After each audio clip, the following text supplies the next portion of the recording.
వరకు ఎంత చక్కగా నడిపించడానికి ఎజ్రా గ్రంథం 7వ అధ్యాయము 10వ వచనం చూద్దాం. ఎజ్రా యెహోవా ధర్మశాస్త్రమును పరిశోధించి దాని చొప్పున నడుచుకొనుటకును ఇజ్రాయేళ్లకు దానిని కట్టడాలను విధులను నేర్పుటకు దృఢ నిశ్చయము చేసుకునేను. ఏం నేర్పుదాం అనుకుంటుండు, వీళ్ళకి ఏం చెప్దాం అనుకుంటుండు, ఏం చెప్దామని చెప్పి దృఢ నిశ్చయం చేసుకుండు అంటే దేవునికి మహిమ కలుగును గాక. ఈ యొక్క ఎజ్రా దేవుని యొక్క ధర్మశాస్త్రాన్ని వారికి వినిపించడానికి, వారు చదవడానికి, వారు ఆ ధర్మశాస్త్ర ప్రకారం నడవడానికి వాళ్ళకి చెప్పాలని నిర్ణయించుకున్నంట. చూద్దాం 11వ వచనం.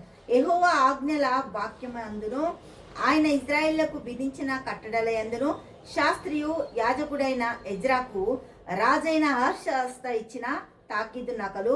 రాజైన అర్తహషస్త ఆకాశమందలి దేవుని ధర్మశాస్త్రమందు శాస్త్రియు యాజకుడైన ఎజ్రాకు క్షామము మొదలగు మాటలు రాసి ఇలాగా సెలవిచ్చెను.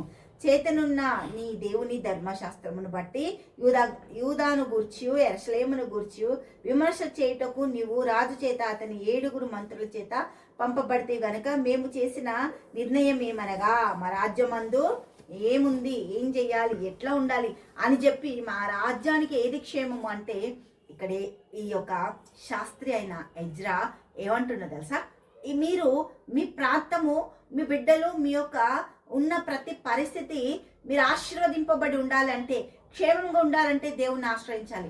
మీరు క్షేమంగా దేవునితో నడవాలి అనుకుంటే, మీ జీవితాలు కట్టబడాలి అనుకుంటే మీరు దేవాది దేవుని ఆశ్రయించడానికి నిశ్చయించుకోండి, దృఢ నిర్ణయం చేసుకోండి. మీరు దేవుడు కొరకు బ్రతకాలి అనే ఆశ మీలో ఉన్నప్పుడు ఆయన మిమ్మల్ని బ్రతికించడానికి సమర్థుడు.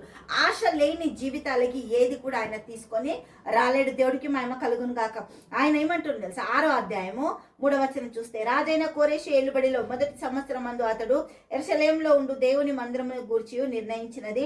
బలులు అర్పింపతగిన స్థలముగా మందిరము కట్టబడవలెను. దాని పునాదులు గట్టిగా వేయబడవలెను. దాని నిడివి 60 మూరలు. దాని ఈ విధంగా ఉండాలి, ఈ విధంగా రాజు చెప్పిన ప్రతి మాటకి కూడా ఎజ్రా చాలా చక్కగా సరే సరే అన్నాడంటే. ఈ యొక్క ఎజ్రా ఎవరు అంటే దేవునికి మహిమ కలుగును గాక. ఈయన లేవీయుడు, దేవునికి స్తోత్రం. అహరోను ఒక వంశంలో నుంచి శాస్త్రి అయిన ఎజ్రా యాజకుడిగా దేవుడి కొరకు నిలబడే సామర్థ్యతను పొందుకొని అందరి ప్రజలని దృఢ నిశ్చయంతో దేవుని వైపు నడిపిస్తుందంట. నీవు నీ పరిస్థితిలో దేవుని వైపు మళ్ళినప్పుడు దేవుడు కార్యం చేయడానికి సిద్ధంగా ఉన్నాడు. దేవుడికి మహిమ కలుగును గాక. హల్లెలూయా. తండ్రి యేసయ్యానికి మన స్తోత్రాలు, గొప్పది అద్భుత ఆశ్చర్యకార్యాలు చేస్తాను తండ్రి. నీ బిడ్డలను దీవించి ఆశ్రయించి కృప దయచే ధన్యతనివ్వండి తండ్రి. నీ వైపు తిప్పి నడిపిస్తున్న కృతజ్ఞతలు చెల్లిస్తే యేసు నామమున ప్రార్థిస్తున్నాం తండ్రి. ఆమేన్, ఆమేన్, ఆమేన్.